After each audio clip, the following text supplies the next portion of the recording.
Sampai Ah, akhirnya nyerang pribadi saya, sampai ada yang tahu alinea saya, kehidupan pribadi saya di sini, dibongkar semua.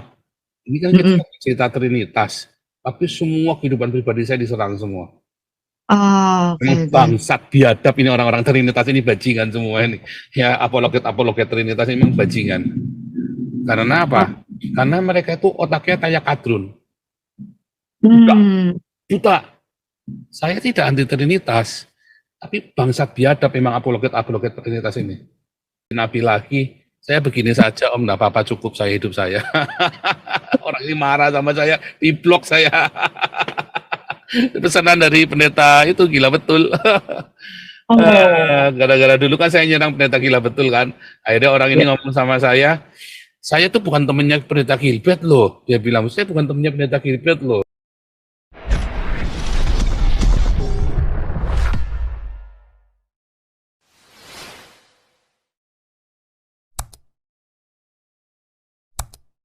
Oke Pak Paul, mungkin yang lain mau menambahkan, silakan Pak.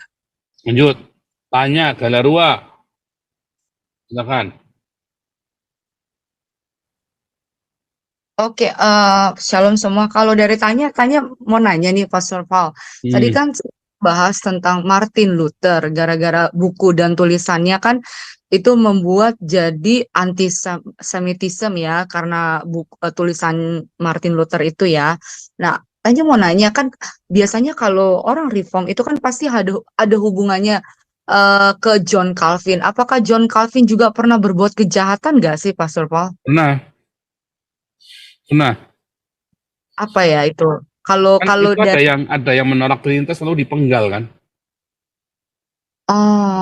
kalau Hmm. kan kalau dari Martin Luther kan karena tulisan dia ya, jadinya Jerman itu antisemitisme. Pernah ya, Nah, John Calvin itu pernah ya. John Calvin korbannya sudah oh, satu itu, korbannya John Calvin itu. Yang anti Trinitas itu dipenggal sama dia. jadi John Calvin itu benar-benar berdiri teguh dengan Trinitas ya. Iya, Makanya ada orang mati gara-gara gara-gara eh Trinitas. oh, tapi itu nggak pernah saya dengar itu Pastor Paul di gereja Reform Nggak seperti akan. Stephen Tong, terus Nggak seperti akan diomong-omongin. Malah pembelaannya nanti macam-macam.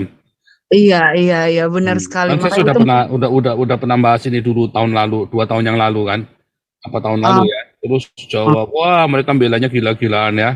Terus sampai ah, akhirnya nyerang pribadi saya, sampai ada yang tahu alinea saya, kehidupan pribadi saya di sini, dibongkar semua. Ini kan kita mm-mm. cerita Trinitas, tapi semua kehidupan pribadi saya diserang semua. Ah, oke, Memang oke. bangsat biadab ini orang-orang Trinitas ini bajingan semua ini. Ya apologet-apologet Trinitas ini memang bajingan. Karena Ah, apa? Karena mereka itu otaknya kayak kadrun. Buta. hmm, Buta. Saya tidak anti Trinitas, tapi bangsat biadab memang apologet-apologet Trinitas ini. Memang bangsat biadab. Mereka tidak memikirkan ya bahwa tidak mereka menutupi sejarah bahwa right. Trinitas itu berdarah-darah, sejarah Trinitas itu. Mm-mm. Dari tahun 300 sampai dengan hari ini berdarah-berdarah, sejarah Trinitas itu sampai dengan Ampun. hari ini berdarah-berdarah. Ya, Nah, itulah Pastor Paul. Makanya kok saya nggak contoh pernah. ya, berkat Gus Dur, saksi Yehova itu kan boleh beribadah. Sejaman sebelum Gus Dur, kalau ada orang ketahuan saksi Yehova, oh ini saksi Yehova nih, terus dia lagi pergi ke rumahnya orang, lagi nginjil di situ, bisa diciduk, dibawa ke Kodim, di penjara di Koramil, teman ya. Bisa di penjara Hmm, di Koramil, seminggu hmm, atau 3 bulan. Zamannya Gus Dur loh, baru saksi Yehova itu oh, boleh diizinkan.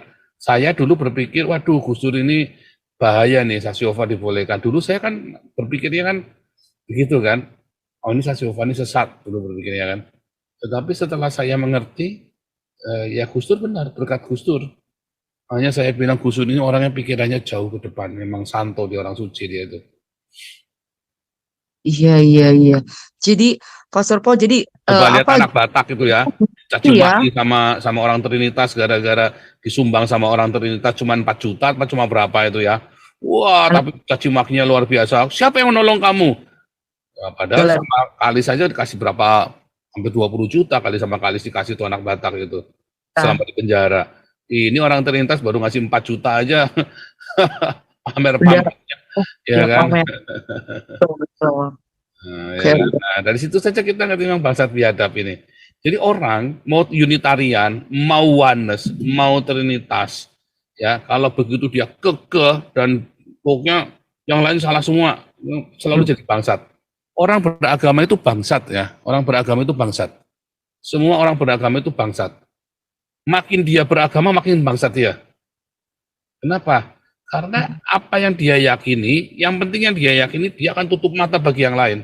Akan tutup telinga, tutup mata, tutup hati bagi yang lain. Dia nggak ngerti kalau di dunia itu hidup itu banyak orang. Yang lain salah semua, masuk neraka semua. Gitu. Ya kadrun juga, iya, iya, iya. Betul, semua orang beragama, mau Kristen, mau Islam. Cuman kebetulan yang paling bangsat itu Islam. Karena Iya, perintahnya direct, langsung bunuh. iya, membunuh Yahudi. Nah, kalau di Kristen itu nggak ada perintahnya. Yang ngajarin ya tadi Martin Luther, Calvin, Zwingli. Dan gereja menutupi semua itu, pastor-pastor baru tahu, iya. Buka, gereja membuka. Enggak, Teolog yang liberal itu membuka, tetapi kan orang-orang ini yang bangsat-bangsat ini menutup-nutupin. ah, Makanya mereka jadi bangsat. Tetapi kalau orang-orang yang terbuka, ya dia akan mereka akan memperbaiki. iya, iya, iya, Ada iya. kayak saya nih, saya kan tahu ada yang salah dengan gereja, dengan sejarah gereja, ada yang salah. Ya kita kembalikan dong. Harusnya bagaimana? Iya, iya. Gitu loh. Harusnya bagaimana? Nah, kenapa? Karena banyak orang takut dia nggak bisa makan lagi karena biasanya orang yang tahu ini adalah orang-orang yang belajar teologi ya sungguh-sungguh kayak saya yang hidupnya dari gereja. Kalau dia bongkar, Iya. dapat uang dari gereja, nggak ada lagi mau pakai dia kan? Ah, ah, ah. Nah, tapi bedanya dengan saya apa? Saya kan nggak urusan. Siapa nggak orang nggak mau undang khotbah saya? Emang mau berapa orang yang datang khotbah di tempatmu? Emang mau PK-nya mau berapa persembahan kasihnya? Ya kan? Iya. Nah, emang mau kasih berapa gitu loh, wani piro, kan begitu kan? Nah, tetapi kita kan punya ini sendiri di sini kan? Oh, dia punya, untung ya Tuhan baik kita sehingga saya nggak tergantung hidupnya sama orang. Kalau saya hidupnya tergantung sama orang juga susah. Kemarin saya kan udah mau disetir kan waktu masuk Belanda kan?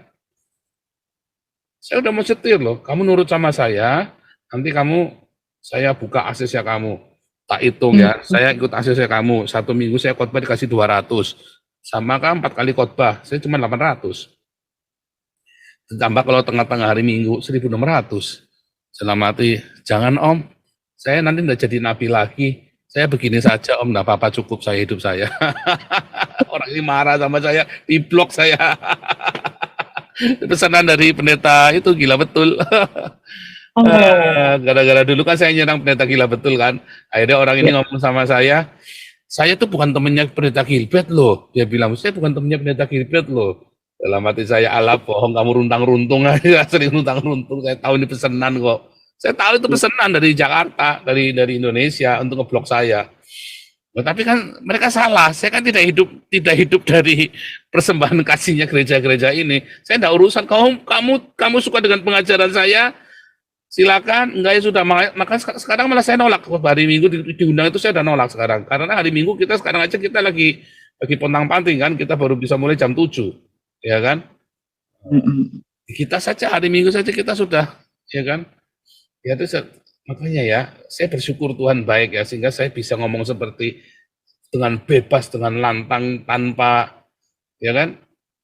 Nggak ada yang bisa menghalangi saya ngomong, karena saya tidak hidup dari persembahan kasihnya orang-orang ini kan, dari gereja-gereja Indonesia yang ada di Eropa kan. Kamu mau undang boleh, enggak juga enggak apa-apa. Saya kan tujuan ke sini kan bukan buat orang Indonesia, buat orang-orang Eropa dan imigran-imigran, ya kan? Yang seharusnya juga dari puluhan tahun yang lalu kalian melakukannya, bukan?